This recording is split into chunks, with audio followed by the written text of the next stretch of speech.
सभी इस सभागार में 2017 में हमने एक महीना पूरा बिताया। आज उनमें से बहुत सारे साथी यहाँ मौजूद होंगे और मैं भी बहुत दिन से बहुत तीव्र इच्छा से दिल से इंतज़ार कर रहा था कि कोई अवसर ऐसा ज़रूर आएगा जहाँ सबका धन्यवाद देने के लिए कोई अवसर मिलेगा और सब कोई साथ मिलेंगे। मैं आज बहुत खुश हूँ इस बात से कि आपके साथ पुनः एक बार मिलने का, धन्यवाद देने का अवसर मिला है।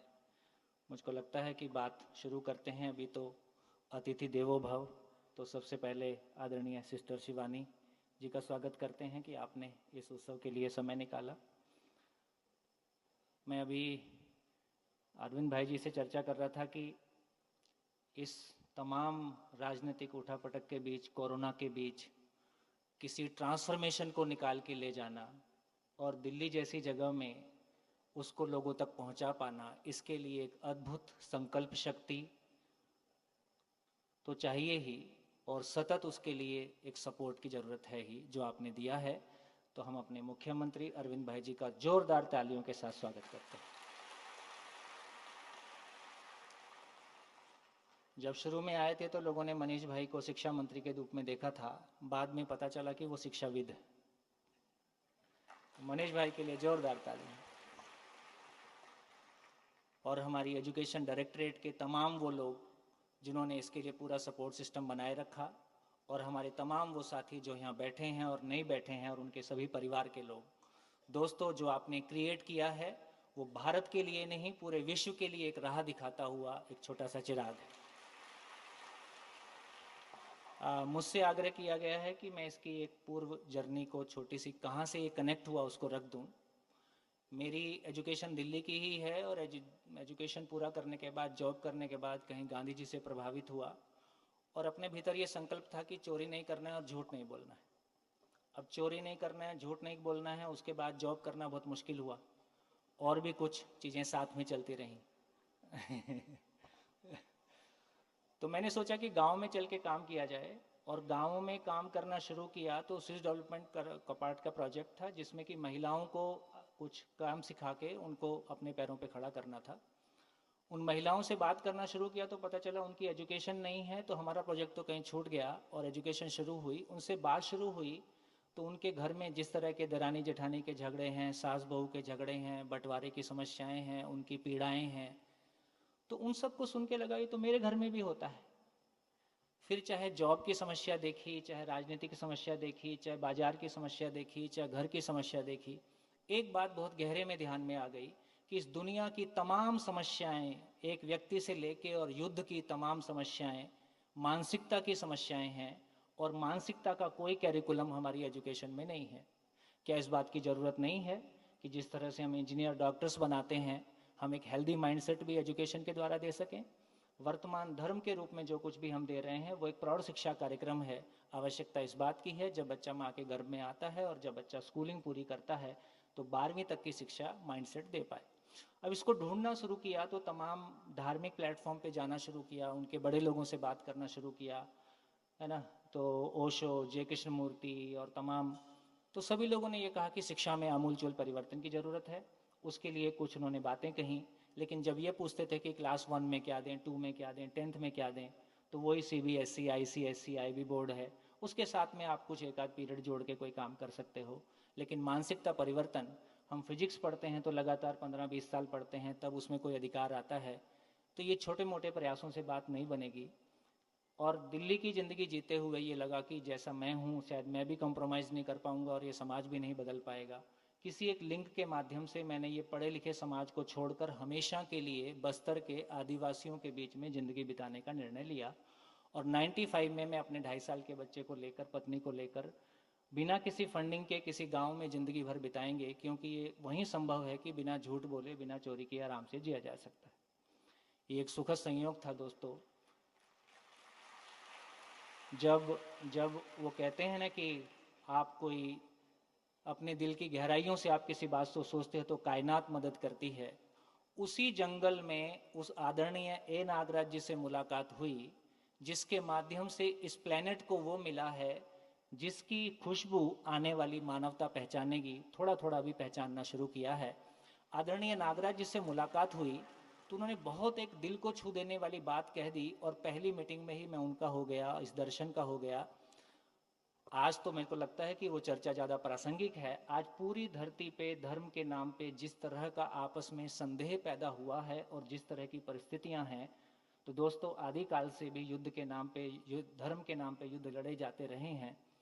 तो आदरणीय नागराज जी ने एक बहुत शानदार बात कही। उन्होंने कहा कि शिक्षा पूर्वक मानव को ज्ञान से संपन्न नहीं किया जा सका, शिक्षा पूर्वक मानव में ज्ञान प्रतिष्ठा नहीं हो सकी, इसलिए पत्थर में प्राण प्रतिष्ठा करनी पड़ी।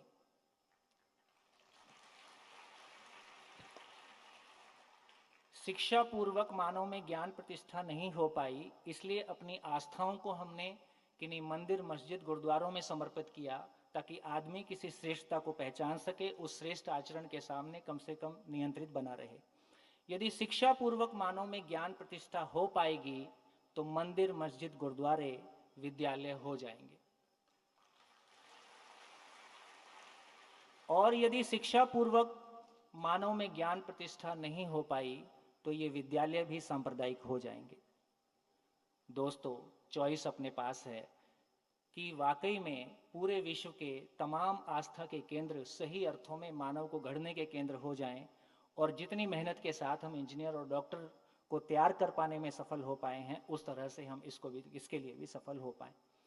इस पूरी बात को लेके आईआईटी दिल्ली में डॉक्टर सत्या प्लाज्मा फिजिक्स के साइंटिस्ट हुआ करते थे, जिन्होंने आदरणीय ए नागराज जी के बाद में इसको शिविर के रूप में कहना शुरू किया। और वहाँ से एक तरह से आज के डेट में देश की बहुत सारी यूनिवर्सिटीज़ में और कुछ स्टेट्स में एजुकेशन सिस्टम में ये रेगुलर कोर्स या ऑप्शनल कोर्स के रूप में शामिल है। कलाम साहब के राष्ट्रपति रहते समय कलाम साहब ने बहुत रुचि लिया। 6 बार करीब उनसे मुलाकात हुई। एक बार की मुलाकात में उन्होंने बहुत दिल से इस बात को कहा कि एक बच्चा क्लास 1 से लेके 12 तक 25,000 घंटे लगाता है। जीवन विद्या को मैंने जितना समझा है, ये एजुकेशन में आने की ज़रूरत है, लेकिन मेरी एक चिंता है कि इससे कितने हजार घंटे और बढ़ जाएंगे। दोस्तों, ऐसा कोई प्रयोग हमने करके तो नहीं देखा था। मैंने अंदाज़ा से उनसे कहा कि sir, it will reduce to 15,000 hours.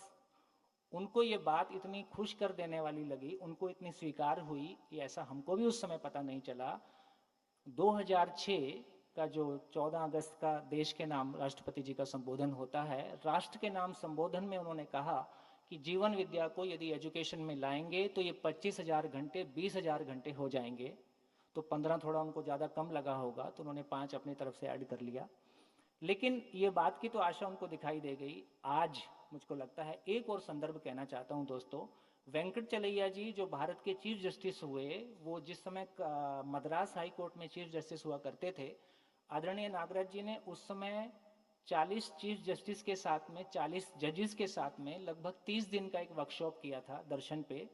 उस समय वेंकटचलैया जी ने एक अद्भुत टिप्पणी किया था। उन्होंने कहा था कि इस दर्शन को लाना बहुत मुश्किल काम है, इस दर्शन को समाज में उतारना बहुत मुश्किल काम है। यदि उतर गया तो हजारों साल मानवता को लौट के देखना नहीं पड़ेगा। दोस्तों, इन सारे संयोगों को जोड़ते हैं तो मेरे को लगता है कि हमारे मुख्यमंत्री अरविंद भाई जी, हमारे शिक्षा मंत्री मनीष भाई जी और हमारे डायरेक्टरेट की टीम और आप सब साथियों ने जो कर दिखाया है, वो किया है। जितना अद्भुत काम ये अनुसंधान था, बिना किसी चिन्ह के, प्रतीक के, कर्मकांड के, शुद्ध रूप से जिस तरह हम एटम और सेल पढ़ते हैं और इंजीनियरिंग के रूप में उसको प्रैक्टिस करते हैं, और पिछला 50 साल गवाह है कि हमने यदि विज्ञान को, यदि जड़ संसार को तर्कपूर्वक समझा जा सकता है तो सुविधाओं का अंबार लगाया जा सकता है। दोस्तों, दूसरा क्वांटम लीप है। यदि चैतन्य संसार को तर्कपूर्वक समझा जा सकता है तो संबंधों का उजड़ा हुआ संसार भी बसाया जा सकता है। इस धरती को युद्ध तो शिक्षा की पहली सफलता है कि हमारे परिवार शिकायत मुक्त, अभाव मुक्त हो जाएं। शिक्षा की अंतिम सफलता है कि यह धरती युद्ध विहीन हो जाए। एजुकेशन पे बजट 2% हो और युद्ध पे बजट 30% हो, शायद इसको उल्टा कर देने की आवश्यकता है। यही शिक्षा की सफलता होगी। इन्हीं शुभकामनाओं के साथ आप सबके प्रति दिल से आभार व्यक्त करते हुए आदरणीय नागराज जी के प्रति, जिनके माध्यम से जीवन विद्या मध्यस्थ दर्शन अवतरित हुआ और आज ये पूरे देश में और देश के बाहर जिस तरह से शिक्षा में अपनी जगह बना रहा है और एक आशा जगी है, उसके लिए खूब खूब आपको धन्यवाद। Thank you.